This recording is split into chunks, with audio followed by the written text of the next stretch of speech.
Hey y'all, welcome back to the channel and Happy New Year. On December 29th, IGN showed the newest trailer for S.T.A.L.K.E.R 2. I am absolutely loving what I've seen in that trailer, and we will go over everything regarding this game in just a moment, but I have a favor to ask before we start. If you guys are excited for S.T.A.L.K.E.R 2, hit that like button and let me know that you're excited. And if you like the video, hit that sub button. We are on the road to 2K subs and you will not regret it. Without further ado, let's get into it. Now let's talk about what S.T.A.L.K.E.R 2 is going to be about. Developed and published by GSC Game World and set to release in December of 2023, Chernobyl exclusion zone has changed dramatically over the second massive explosion in year 2006. Violent mutants, deadly anomalies, warring factions have made the zone a very tough place to survive. Nevertheless, artifacts of unbelievable value attracted many people called stalkers who entered the zone for their own risk, striving to make a fortune out of it or even find the truth concealed in the heart of Chernobyl. This game is going to be an FPS single-player title with a massive open world. GSC states on their Steam page that the world is photorealistic and hosts a massive 64 km² radioactive zone. GSC states on their Steam page that the world is photorealistic and hosts a massive 64 km² radioactive zone with a wide array of environments to explore. S.T.A.L.K.E.R 2 will also have you face up against different factions, and you have to make a decision on whether befriending them or killing them is a better option. Choose your preferable firearms from 30 plus types of weapons with numerous modifications that allow creating hundreds of distinctive lethal combinations. GSC also implemented different behavior models for legendary infected and have added artifacts and unforgiving anomalies. GSC also promises a unique gameplay built on a blend of FPS, horror, and immersive sim, a non-linear story with a variety of paths that lead to one of the several endings. Benchmark setting graphics developed using cutting-edge photogrammetric and scanning technologies, advanced artificial intelligence systems that will keep engaged even the most hard-boiled players, life simulating system A-Life 2.0 that makes the game world feel alive as never before, immersive survival mechanics like hunger, sleeping, bleeding, radiation effects that enrich the gameplay. Dynamic day-night cycle and weather will add even more realism to the gameplay experience. Mod support giving the freedom to the creative players to extend and enrich the game universe. And finally, multiplayer mode that will be added soon after release as a free update.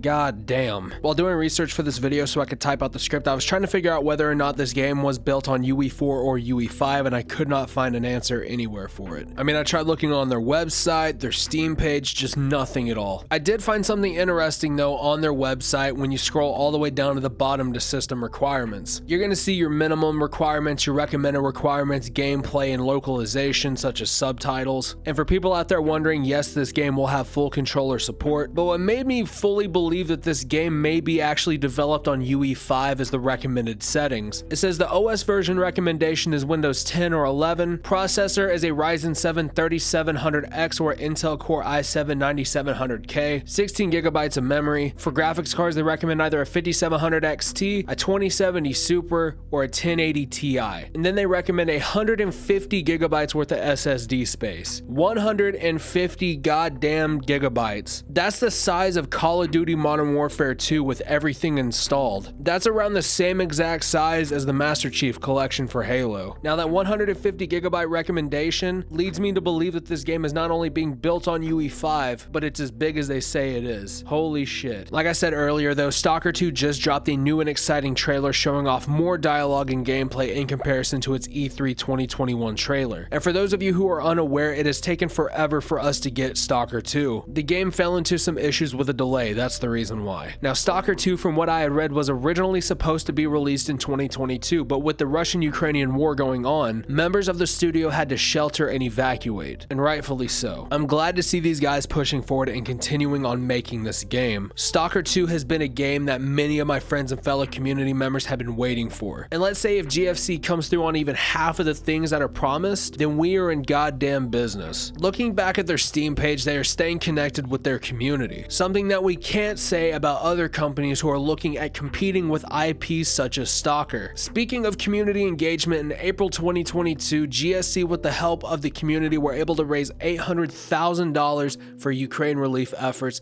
so hats off to them and everyone who supported. I'm absolutely excited to see what GSC does and says next regarding S.T.A.L.K.E.R 2. The game is currently on Steam, which I will leave a link to in the pinned comment, but I do not recommend pre-ordering this game. We still have a year to go until it's released, and there's always a chance it will get delayed again like it already has. But regardless, I'm keeping my eyes on this game intensely. If you guys like what you've seen and want to see more content like this, then consider hitting that sub button, that like button, and radiating that notification bell. I post content like this all the time right here on YouTube. And as always, my name is Redbeard Mortis. Take care of yourselves and each other, and I will see you guys in the next one. But until then, I am fucking out of here.